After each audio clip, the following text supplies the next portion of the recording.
Most breakdowns don't announce themselves. They arrive quietly, disguised as discipline, ambition, and the need to be perfect. From the outside, her life looks controlled, narrow, almost elegant. A young woman moving through New York with her shoulders slightly drawn in, as if trying not to take up space. Every day follows the same pattern.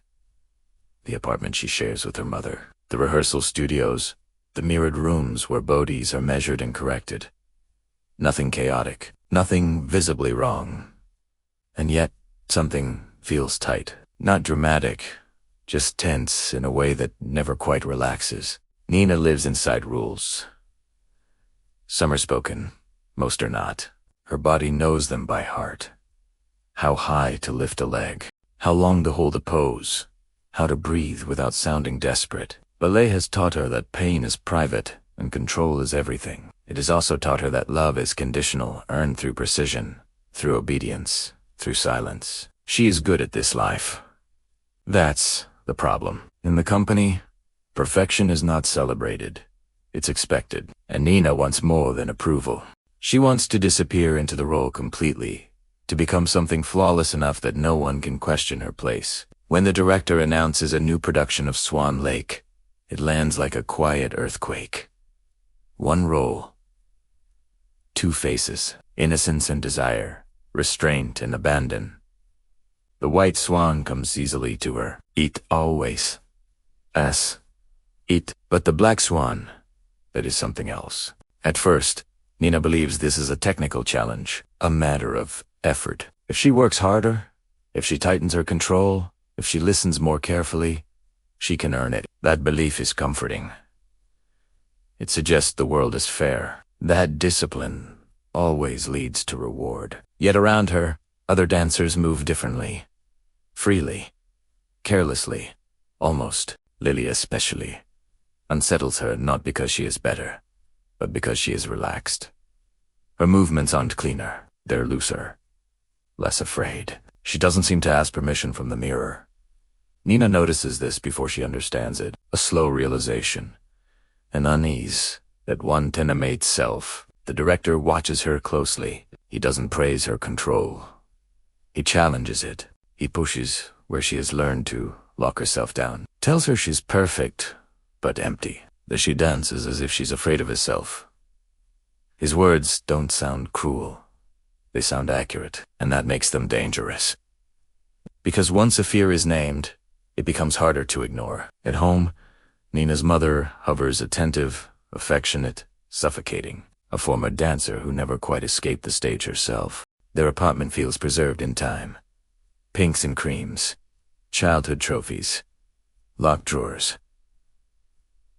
It's not hostile. It's protective in a way that leaves no room to grow. Independence here feels like betrayal. Nina begins to feel divided, not dramatically, quietly. She scratches at her skin without noticing. She hears things that may not be there. Her reflection seems delayed, slightly off. These moments are brief, easily dismissed. Fatigue, stress, imagination. That's what disciplined people tell themselves. The pressure builds without raising its voice. Rehearsals intensify. Corrections become sharper. Expectations narrower. Nina's body responds the way it has been trained to endure, adjust, comply. But something inside her resists, not loudly. Just enough to be felt. A tension between who she has been allowed to be and who the role demands she'd become. The Black Swan is not about technique. It's about surrender. And Nina has never learned how to let go without fear. As opening night approaches, the boundaries of her world begin to blur. Lily becomes less a person and more a presence, a mirror she doesn't control. Temptation appears disguised as freedom. Nina experiments, cautiously at first, then with growing urgency. Each step away from control feels thrilling, and there is no single moment where things go wrong, only a series of reasonable choices. She pushes herself harder. She sleeps less. She listens more closely to the voice that says pain means progress. When reality starts to fracture, so subtly reflections move independently. Time slips, memories feel uncertain.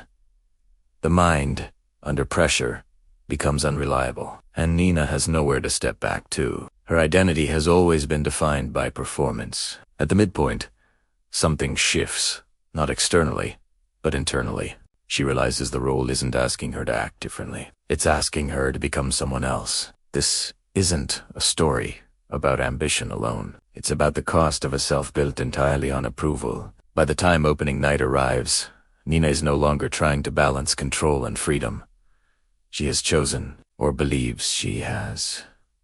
The performance unfolds with an intensity that feels almost unreal. Because it is, she dances with a ferocity that surprises everyone, including herself. For the first time, she's not holding back. But release doesn't come without consequence. Backstage, moments fracture. Rivalry turns violent, or seems to. Blood appears where it shouldn't. Pain registers late. Nina moves forward anyway, because stopping has never been an option. The show must continue. It always us.